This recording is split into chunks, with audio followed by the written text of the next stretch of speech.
Hey, good morning. Just want to do a Truth Bombs bomb blast for you this morning really quickly.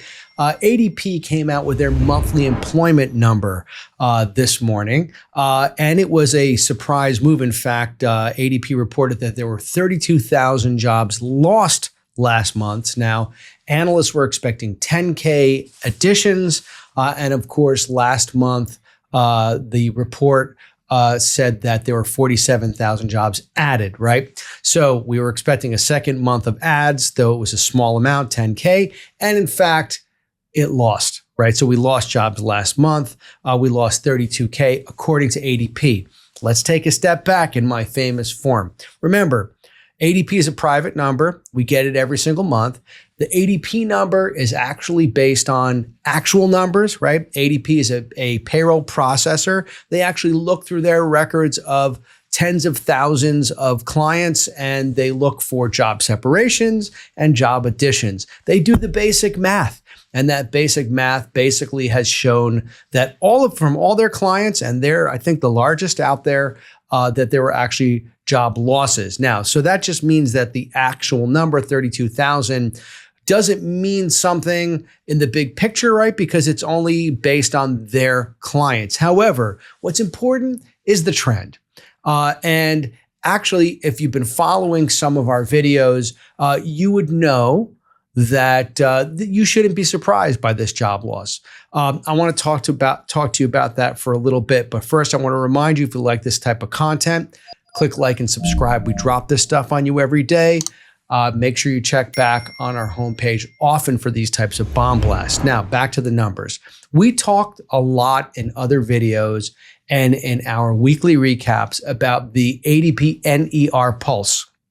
NER stands for National Employment Report, and the Pulse, right? So this is something new that they introduced a couple of weeks back. And basically, ADP reports the 4-week moving average of job gains or losses, right? So we're able to have an idea of the trend intra-month, right, week by week, on how things are going with ADP's payroll clients.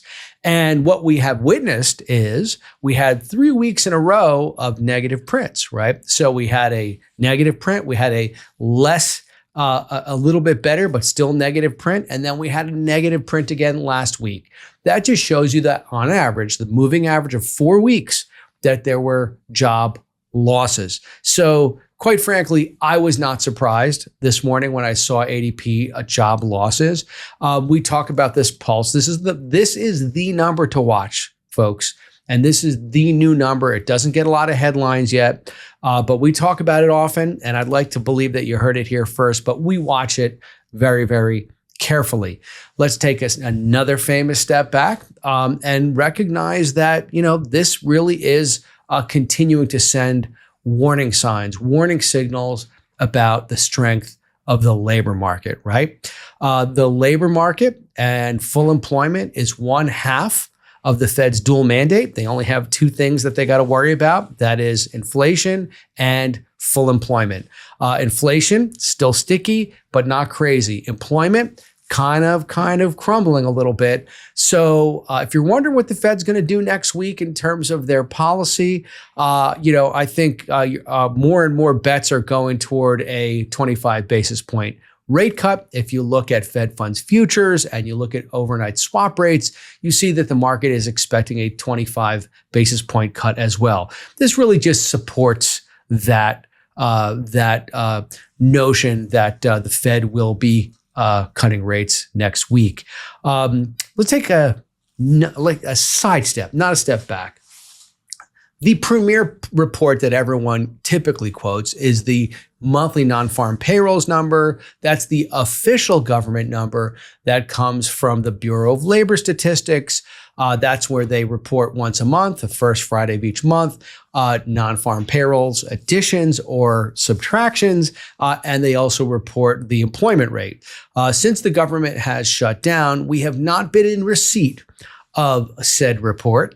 Yes, the government is back in business, but we have yet to get a timely one. In fact, we're not going to get a late one. We did get a late one for September a while back. We are not going to get an October one, and we're not sure yet when we're going to get November's number. So in absence of the official government number, we now have ADP, the private number, which tends to go up and down a lot, and it doesn't necessarily predict where the government number is going to be. However, again, they are both very much aligned in terms of trend and direction. And the trend and direction from ADP, folks, is not positive. So we have to wait and see what the government ultimately is going to say. Another sidestep on that number. Just remember that number is a statistical number, the one from Bureau of Labor Statistics.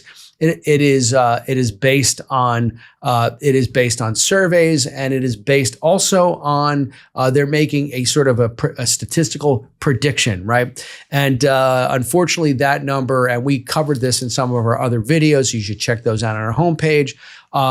That number is also revised in the future, and it will be revised in March, right? So every one of those reports that we got in the past year will be revised in March, right? Because that's just the way they do it. For my money, I like to look at the ADP number just because it is based on actual numbers. Again, ADP doesn't serve every single employer in the United States, but they're the largest. So you get an idea, a good sort of cross-section of what's going on in the corporate labor market. Okay, that report was out early this morning. Starting again next week, we're going to start looking again at the NER Pulse, the weekly number. That comes out Tuesday mornings. And of course, you're going to hear about it here first. And that was your bomb blast for today. Pay attention because it will impact the markets today.